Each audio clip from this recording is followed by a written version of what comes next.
The Nature of Predators, Part 24, by Space Paladin 15. Memory transcription subject, Governor Tarva of the Vanilla Republic. Date, Standardized Human Time, September 28, 2136. 18 days. That is how long had passed since the minutes-long speech, and the human ambassador hadn't been outside of this room since.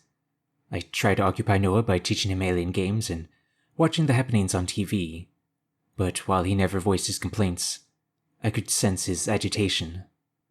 Charleston visited once a day, logging every aspect of Terran culture he could. The Zerulean Prime Minister appointed him ambassador to Earth, and the scientist was eager to squeeze everything from the opportunity. He subjected Noah to a myriad of personality tests, as well as asking him philosophical and ethical queries. The chocolate-skinned human was happy to play along, since it distracted him from the waiting. When Charleston gave him a standard academic test in math and sciences, he was surprised to find Noah scored in the 80th percentile.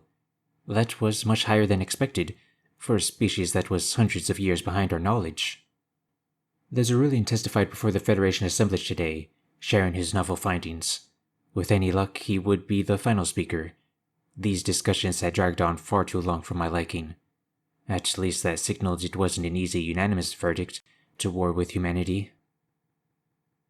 Noah yawned, penning a final sentence in his journal. The Predator had been logging his thoughts throughout this experience, but would not let me view a word. I would love to know his unfiltered opinions. His secretiveness rubbed me the wrong way. "I'm tired, Tarva. Wake me up if the execution squad arrives," the Terran said sarcastically. "Good night." I studied the dark circles under his eyes. "Good night, Noah. Sweet dreams." The human tucked his notebook into a table drawer and shuffled out of the living area. I waited for the sound of his footsteps to recede. Running water reverberated for a few seconds before the spring of the bulky predator hitting the mattress reached my ears.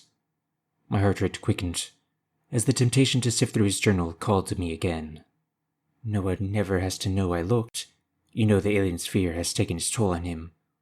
Ultimately, it'll help with being supportive and empathetic, right? I took a deep breath and counted back from 200 in my mind. Satisfied that the human was drifting off, my paws meandered over to the table. The drawer slid out without a sound, and I lifted the diary. There was nothing wrong with just a peek, surely. I flipped open to a random page and began reading the first entry my eyes landed on. September 17. An accidental smile sent Charleston fleeing in terror, and my heart is heavy with guilt. I'm surprised it took this long to happen. Tarva had to chase him down and explain what the expression means. The Zerulean has tried to accept me, and he shrugged off my apology. But he's afraid of us, deep down, like everyone is. Why didn't I wear the mask? Why can't I fit in anywhere? When I look in the mirror, I've begun to see myself as a predator. If there is a future where humanity can be a healthy contributor to the galaxy, I don't know if I can picture it anymore. We want it, but that's not enough. The simple fact of the matter is, nobody wants us. Even the Vanilla are still frightened by us. I feel like I'm walking on eggshells around them, trying so hard not to break them, because they're fragile and innocent. Sometimes, I let my guard down, but that rarely ends well. Tarva said straight to my face that she thought I was a nasty-looking creature. No matter how much I tried to forget about it, through all the laughs and conversation, that is what she thinks of me. Any feelings of attachment are one way, and I do well to remember that. Yes, there is a shared history now, and the Vanilla wish no harm upon us, but they cannot be normal around monsters. Perhaps a better man, a better species would cut them free, and never show their face again. Instead, I'll just return to this lie, and pretend that we can make friends in the stars. Dream on. I recoiled, guilt rushing through my veins. These writings sounded depressed and bitter, unlike the optimist persona I projected. Was Noah's self-image that low because of me? That comment that I made to Racel wasn't at all what I thought of him now. Perhaps Captain Fever had placed wild ideas in his head, and his outlook was cheerier before the speech. My claws tugged back through several pages until I reached an earlier entry. September 6. Her cell's a wreck from being near me, but what am I to do? Throw myself into space? The visor, the mask, none of it makes a difference. My face feels constricted already, and the nerves are making me sick to my stomach. My indecisiveness on what bits of humanity to include might be the death of me. Literally. The Federation will have a field day upon our arrival. I wonder if seeing me on television will be traumatic for small children. Perhaps I'll be posterized as the face of the new enemy. The questions the Vanilla asked when I first arrived left me taken aback. And this will be worse. Governor Tarva is kind to help. Because of me, her species has lost every friend, and are left with a lot of primitive predators for company. Humanity disappoints on every front. The regrets must cross her mind daily. Yet she's too far committed now, so she sticks it out. My speech feels pathetic and inadequate, before I've ever given it. I don't know why it hurts so much, when I understand they're all just afraid. Predators aren't supposed to have feelings. Not. A pointed cough came from behind me. The human was standing with crossed arms, watching me with a livid glare. "That's Private Tarva," Noah snapped, and my ears lowered against my head. That was the first time I ever heard the ambassador raise his voice. "You can't just go through my things." "You were supposed to be sleeping." I took a few steps back instinctively, flinging the book on the table. "I thought you seemed agitated, and I knew you wouldn't tell me what's wrong." "So I tell you no when you ask to read it, and you go snooping anyways," he growled. "Well, congrats. You've dug up some dirt on the Predator." "Noah, you know I'm so proud of you, don't you?" I whined, tucking my tail between my legs. "You have no idea how glad I am that we met. Your kind never disappointed me. Humanity are wonderful friends that I am siding against the entire galaxy to protect." "You're trying to do the right thing, Tarva. I appreciate your morality and compassion infinitely. But let's not pretend anymore. You have to repress your instincts all the time around me, and you find my appearance loathsome." "My initial reaction was negative, yes, but I find you quite endearing. I didn't personally request you to represent your species because I'm disgusted by you. I've done nothing but worry about your safety since we came to Alpha." You mean that? Really? You're telling me you don't still think of me as a predator? You're my kind and charming friend. That's what I see when I look at you.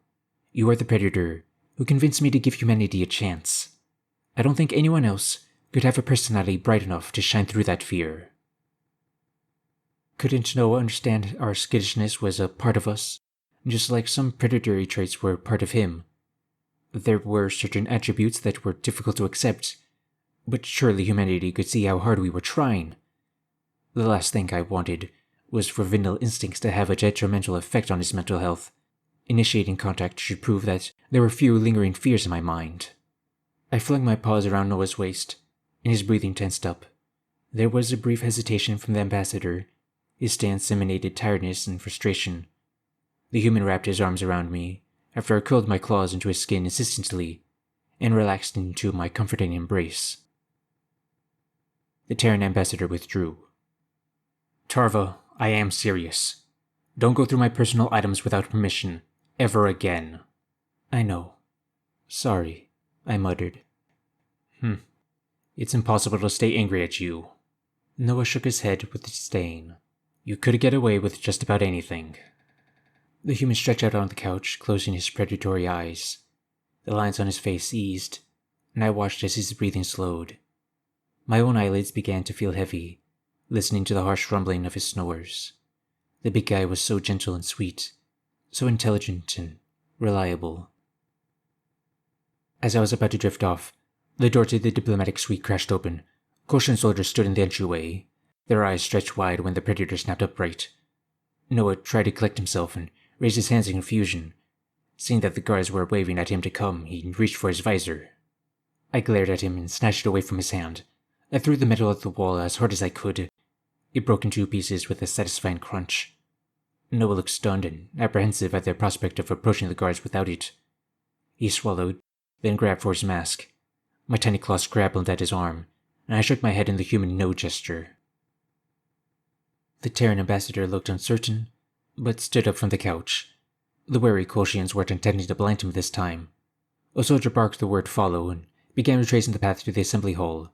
Heated discussions were creating a clamor inside the chamber. We could hear it from 100 paces away. The guards pointed at the podium, and Noah took obedient steps to the stage. Surprised exclamations rose from the crowd as they saw the human in his uncensored form. Jerulium, the agitated Kragotol from the earlier meeting, was imitating fierce squawks at those provocative eyes. I shot a blistering glare toward him. "We apologize for the delay," Chief Nikonis began in a cordial tone. "These are unprecedented circumstances, and we've struggled to reach any sort of decision. Has your treatment here been acceptable, Noah of the planet Earth?" The human dipped his head. "Yes. Thank you for your hospitality, gracious chief." "Good. I'd never let anything like the Gojits did occur within my borders." The Kolshian palmed an indigo tentacle across his nostrils. "The Federation, as I'm sure you know from the television, has sought all sorts of counsel on this matter. We reviewed your data sharing, consolidated our own records, and brought in numerous experts to testify." "It looked like many of them had conflicting perspectives," I said. "Indeed. Historians, xenobiologists, psychologists, zoologists, sociologists, lawyers, economists. We've had them all. Several individuals who were trapped within vanilla borders testified too. And we had our own internal discussions. At last, we've tallied every vote." The Federation could prove to the ambassador that some species did desire friendship. Any impartial observer would find humanity worthy of a chance, or at least derive reasonable doubt from their intricacies. My breath hitched in my throat, and I squeezed Noah's hand for support. The Predator's palm was damp with sweat. Nikonis cleared his throat. "All right. The count of the members who voted that humanity cannot be allowed to exist, or should be treated as a hostile party, are 38. I tilted my head. Should we be disappointed that the figure was so high, or relieved that the proportion was only a little over 10%? That was a lot of species ganging up on a single planet. Plenty of threats for the Predators to fend off. "Take that, stupid human," Jerulium chirped. "You're all going to be dead soon. There will be no commentary from the audience until I have finished reading the results." The chief spat. 65 members voted for no contact or relations with humanity, which entails total isolation of Earth. I glanced toward the Predator. There was more hurt in his eyes after that figure was read than after hearing the ones who wished him dead. Knowing how much humans craved acceptance, they didn't want to be shunned. The rest of the options had to be more promising, didn't they? Nikonis squinted at his notes. 74 species are undecided, with 52 species specifying they're awaiting news from the Gojit War Zone. Those are a coin flip. Some people might not take kindly to the fact that Predators attacked a Federation homeworld. Then again, it will be apparent that human morality is leagues above the Arxers. 107 species vote in favor of a temporary truce, or working together where necessary to defeat the Arxer. Any violation of express conditions will lead to an immediate return to hostilities. My ears perked up with hope. After cooperating against the Arxer, some Federation members might become ingratiated to humanity. It could bridge the gap to normal relations, though I doubted we could call upon their assistance in regards to the species maintaining connection with Earth. "Who the fuck voted for that?" Jerulium squawked. "My species did, for one," the Kolshian leader replied. "Ah, if that will be acceptable to the humans, of course." Noah nodded, shuffling as if expecting to leave. "Yes, it will. We want the Arxer gone from this galaxy, and an enemy of an enemy is a friend to us. Thank you for your time, and giving us a chance." "Wait, human. 11 members voted in favor of opening full diplomatic relations. This would involve forming trade, military, and border agreements, if you know anything of the sort. I suggest you ask Torva for guidance if those concepts confuse you." The ambassador raised a hand to his mouth, no doubt hiding his bare teeth. Perhaps he was amused by Nikonis' assumption that Predators would have no concept of negotiation. Primarily, I believe that Noah was moved by the fact that humanity would return with new friends. It was a tiny number, less than 5%, but it wasn't zero. That counted for something. Overall, the results could have gone much worse. If the neutral isolationist species were counted as in our favor, the majority of the Federation voted against humanity's extinction. Judging by the fierce expressions sprinkled across the chamber, I wasn't sure every species was going to accept that. So many of you would side with them over us? Jerilym screeched. Defend or appease humanity like they were a civilized species? Anyone who stands with predators is dead to the Krakatoa. The avian ambassador dive-bombed over the chieftain's cubicle and slashed his talons at the elderly Kolshian. Nakona shielded his face with the tentacle, and nearby soldiers rushed to his aid. Jerilym flapped his wings in a frenzy, pledging that anyone who stood with humanity would share their fate. Had the Krakatoa forgotten whose planet he was on? Other ambassadors launched into shouting matches, and a few made violent gestures toward the human. I didn't want to know what the unfriendly ones were suggesting. Several individuals were trading blows, grappling right in front of the media cameras. A pair of Kolshian guards hurried us out of the chamber before the predator could get swept up in the chaos. Noah shared a glance with me, and I knew that tumultuous unrest stirred within his own concerns. This vote could be the start of a major rift within the Federation.